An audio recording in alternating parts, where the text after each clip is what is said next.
Out of all 50 states rated for happiness, Georgia ranked 28th. Fox 31's Todd Bailey has more on our happy factor in today's Facebook story of the day.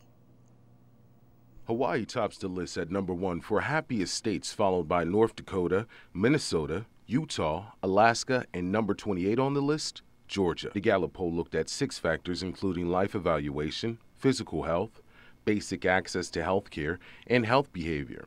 The poll surveyed over 300,000 people randomly for the study. In the Gallup poll, feelings of emotional health was also rated, and we got reaction from a local expert. To love and to work.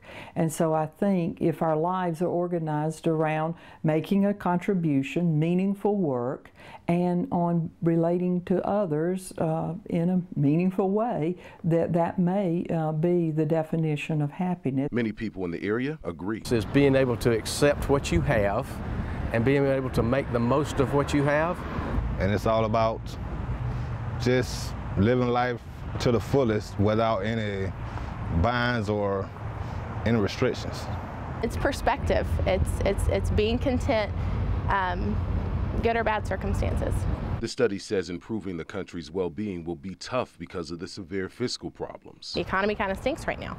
So a lot of people aren't happy because they're not getting the things that they want. Todd Bailey, Fox 31 News.